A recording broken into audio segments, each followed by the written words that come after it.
আজকে সকাল এবং বিকাল দুই দফায় সংসদ অধিবেশন অনুষ্ঠিত হয়েছে। দুই দফায় এমন কিছু বিল সংসদের সামনে এসেছিল, কিছু বিলে আমাদের কোনো আপত্তি ছিল না।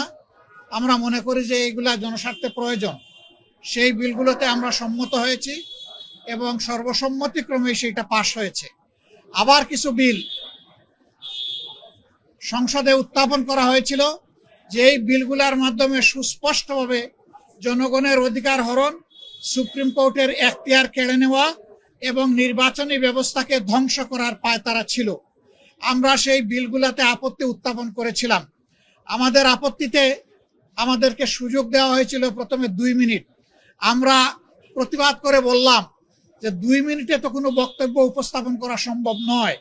তখন স্পিকার মহোদয় প্রথম বক্তাকে 3 দফায় বাড়িয়ে 6 মিনিট দিলেন, যেটা ছিল আসলেই আমাদের উপর একটা কি বলবো, অবিচার। কথাটা বলা ঠিক হয় না, তবে সুবিচার হয়নি। তারপরে আমরা দাঁড়িয়ে দেখলাম যে সংশ্লিষ্ট মন্ত্রী, তার কোনো সময়ের লিমিট নাই, দীর্ঘ সময় ধরে প্রাসঙ্গিক অপ্রাসঙ্গিক অনেক কথাই তিনি বললেন। আমরা তখন বললাম যে আমরা মাননীয় স্পিকারের কাছে আমরা সুবিচার আশা করি। একজনকে আনলিমিটেড টাইম পারমিট করা হচ্ছে আর আরেকজনকে 2 মিনিট দেওয়া হচ্ছে। মাননীয় স্পিকার, আমরা প্রস্তাব দিচ্ছি উভয়কেই পর্যাপ্ত সময় দেওয়া হোক। হ্যাঁ, সময় বাড়ানো হয়েছে, কিন্তু বিরোধী দলের জন্য সময় বেঁধে দেওয়া হয়েছে। 10 মিনিটের বেশি কথা বলতে পারবেন না। মন্ত্রীরা যখন দাঁড়িয়েছেন তাদের জন্য সময়ের কোনো লিমিট ছিল না, তারা আনলিমিটেড কথা বলেছেন। এইরকম ভারসাম্যহীনভাবে আজকে আমাদেরকে দিনটা অতিক্রম করতে হয়েছে। আমরা জনস্বার্থে আমরা সুস্পষ্টভাবে আমাদের আপত্তি জানিয়েছি যে আমরা বিচার বিভাগকে স্বাধীন হিসাবে দেখতে চাই, আর সেই বিচার বিভাগের স্বাধীনতার জন্য বিচারক নিয়োগ এবং স্বাধীন সচিবালয় বিচার বিভাগের কায়েম হওয়া অতি জরুরি, যা ইতিমধ্যে একটি রায়ের মাধ্যমেও গতকাল এটা জনগণের সামনে এসেছে। আমরা বলেছি সংবিধান এবং সর্বশেষ রায়, এই দুইটাই বলে দিচ্ছে যে এই দুই জায়গায় হাত দেওয়া সঙ্গত নয়, এটি অন্যায়, এটি বিচার বিভাগের উপরে নির্লজ্জ হস্তক্ষেপের সামিল। সুতরাং এখানেও আমরা ডিফার করেছি।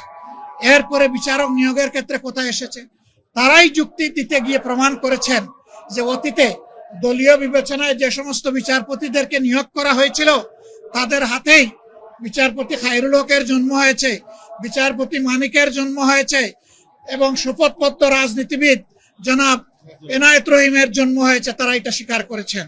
আমরা সেই জায়গাটাই ফোকাস করেছিলাম যে বিচার বিভাগের নিয়োগ যদি নির্বাহী বিভাগের কর্তৃত্বের ভিতরে থাকে তাহলে বিচার বিভাগে এই ধরনের দুর্ঘটনা ঘটতেই থাকবে এবং জনগণ ন্যায় বিচার থেকে বঞ্চিত হবেন।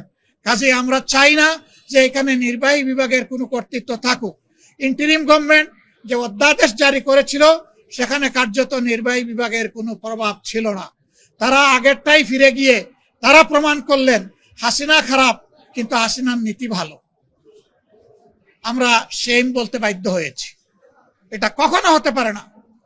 যে পদ্ধতি ফ্যাসিবাদের জন্ম দিয়েছিল সেই পদ্ধতি আবার বাংলাদেশের বিচার ব্যবস্থায় ফিরে আসুক, এটা আমরা কামনা করি না, এটা আমরা চাই না। এখানেও আমরা আমাদের তীব্র প্রতিবাদ রেকর্ড করেছি। এরপরে আপনারা দেখেছেন স্থানীয় সরকার বিল। স্থানীয় সরকারের 4টা বিল ছিল, জেলা পরিষদ, উপজেলা পরিষদ, সিটি কর্পোরেশন এবং পৌরসভা। এই সব জায়গায় বেপরোয়াভাবে অনেক জায়গায় ইতিমধ্যে দলীয় প্রশাসক নিয়োগ করে এই জায়গাগুলোকে কলুষিত করা হয়েছে।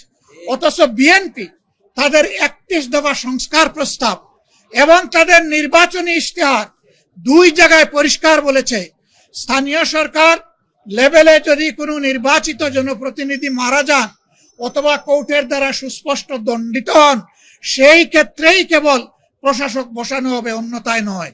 এখন কোন কারণে তারা বসালেন তার কোনো জবাব তারা আমাদেরকে দিতে পারেননি। তারা মূলত এই টায়ারগুলোকে নির্লজ্জ দলীয়করণই করেছেন এবং তারও প্রতিবাদ আমরা জানিয়েছি।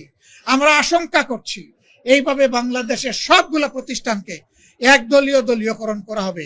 কার্যত এটি হবে আরেকটা ফ্যাসিজম, কার্যত এটি হবে আরেকটা অলিখিত বাকশাল। আমরা সেই বাকশালও চাই না, আমরা সেই ফ্যাসিজমও চাই না। এই জন্য এই ব্যাপারে আমরা সংবিধান থেকেই যুক্তি উত্থাপন করেছি এবং এই ব্যাপারে অতীতের অনেকগুলা গুরুত্বপূর্ণ মামলা কুদরতে ইলাহি বা বার্সার সরকার, তারপরে মাজদার হোসেন বার্সার সরকার, এই মামলাগুলো আমরা সামনে এনেছি রেফারেন্স। আমরা আশা করি এগুলো আপনারাও জানেন। আমরা জনগণের পক্ষে, এই জন্য জনবিরোধী যে আইনগুলো আজকে সংসদে শুধুমাত্র টু-থার্ড মেজরিটির বলে পাশ করা হয়েছে, তারই প্রতিবাদ জানিয়ে, নিন্দা জানিয়ে আমরা সংসদ থেকে ওয়াক আউট করেছি। কিন্তু আমরা সংসদ বর্জন করি নাই। আমরা যাব, জনগণের হয়ে কথা বলবো, জনগণের স্বার্থের পক্ষে অবস্থান অক্ষুণ্ণ রাখবো।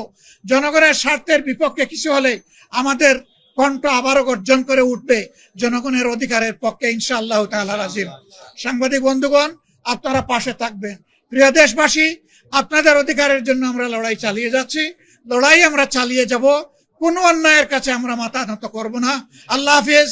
বাংলাদেশ জিন্দাবাদ। আমরা আজকে শেরপুর এবং বগুড়ায় দুটা নির্বাচন হয়েছে। এখানে অনেকেই বক্তব্য রাখতে গিয়ে বলেছেন 94 সালে হয়েছিল মাগুরায়, এবার হলো বগুড়ায়। শুধু নাম পরিবর্তন হয়েছে, কিন্তু স্টাইল একই ধরনের ছিল।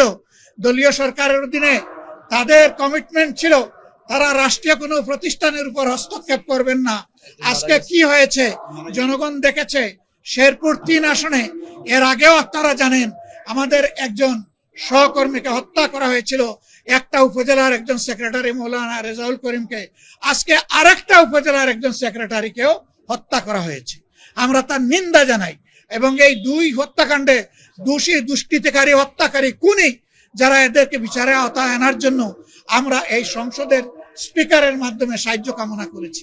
প্রিয় দেশবাসী, এর মাধ্যমে প্রমাণ হয়ে যাচ্ছে যেই লাউ সেই কদু। এতদিন পর্যন্ত বিএনপির সমস্ত ভুলই ছিল মানুষকে ধোঁকা দেওয়া এবং প্রতারণা করা। তারা সেই একই ফ্যাসিজমের পথে হাঁটছে। আমরা আপনাদেরকে কথা দিচ্ছি দেশবাসী, আমরা ফ্যাসিজমকে মেনে নেব না। আগের ফ্যাসিজমকেও মেনে নেয়নি জনতা, আগের ফ্যাসিজমকে রুখে দিয়েছিল। নতুন করে ফ্যাসিজমকেও যদি কেউ প্রতিষ্ঠা করতে চান, তাও ইনশাআল্লাহ জনগণকে সাথে নিয়ে আমরা রুখে দেবো ইনশাআল্লাহ।